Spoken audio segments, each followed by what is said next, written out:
മുഖ്യമന്ത്രി മയോ ക്ലിനിക്കിൽ പോയി ചികിത്സ തേടിക്കോട്ടെ, ഞങ്ങൾക്കാർക്കും വിരോധമില്ല. കേരളത്തിലെ മുഖ്യമന്ത്രിയാണ്, നല്ല ചികിത്സ കിട്ടണം, അതിലാർക്കും തർക്കമില്ല.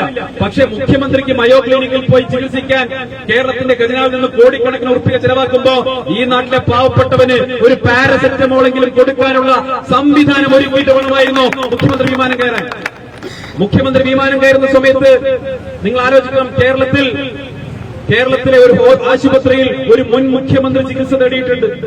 അദ്ദേഹം അവിടെ കിടക്കുന്നുണ്ട്. 102 വയസ്സുള്ള VS അച്യുതാനന്ദൻ എന്ന് പറയുന്ന ഒരു മുൻ മുഖ്യമന്ത്രി, അദ്ദേഹം കേരളത്തിലെ ഒരു ആശുപത്രിയിൽ ചികിത്സയിലാണ്. അദ്ദേഹത്തെ സഖാക്കളൊന്നും തിരിഞ്ഞു നോക്കുന്നില്ല കേട്ടോ. പ്രധാനപ്പെട്ട സഖാക്കളൊന്നും ആ വഴിക്ക് ഇപ്പോ പോകുന്നില്ല, കാര്യമായിട്ട് പോകുന്നില്ല.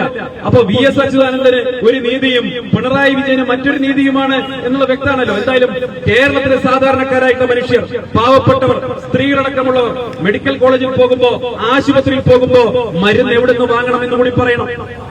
എങ്ങനെ വാങ്ങണം?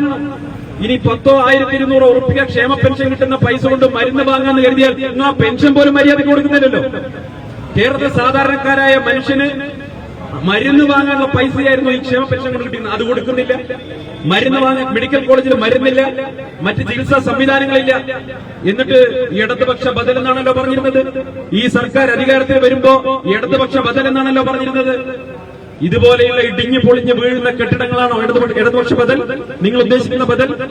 കോട്ടയത്തെ മെഡിക്കൽ കോളേജിലെ ബിൽഡിംഗ് ഇടിഞ്ഞു വീണപ്പോ അവരുടെ ബന്ധുക്കൾ കരഞ്ഞുകൊണ്ട് കാല് പിടിച്ചുകൊണ്ട്, ഈ മന്ത്രിമാരുടെ കാല് പിടിച്ചുകൊണ്ട് പറഞ്ഞു, നിങ്ങൾ തെരയണം. വാസവന്റെ കാല് പിടിച്ചു, വീണ ജോർജിന്റെ കാല് പിടിച്ചു, നിങ്ങൾ തെരയണം, ഞങ്ങളുടെ അമ്മ അതിനകത്ത് പെട്ടുകിടക്കുന്നുണ്ടോ എന്ന് സംശയമുണ്ടെന്ന് പറഞ്ഞപ്പോ തിരിഞ്ഞു നോക്കാതെ അതിനകത്ത് ആരുമില്ല എന്ന് പ്രസ്താവിച്ചയാളാണ് ആരോഗ്യമന്ത്രി.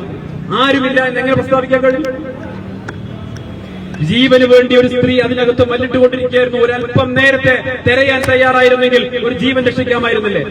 പ്രിയപ്പെട്ട ചാണ്ടി ഉമ്മൻ അവിടെ ചെന്ന് വലിയ തോതിൽ പ്രക്ഷോഭത്തിന് നേതൃത്വം കൊടുത്തപ്പോ മാത്രമല്ലേ അവസാനം സർക്കാർ അത് തെരയാൻ തയ്യാറായത്? അതല്ലെങ്കിൽ ഒരുപക്ഷെ ഇന്നും ആ സ്ത്രീയെ കാണാതായവരുടെ കൂട്ടത്തിൽ നിങ്ങൾ പെടുത്തുമായിരുന്നില്ലേ?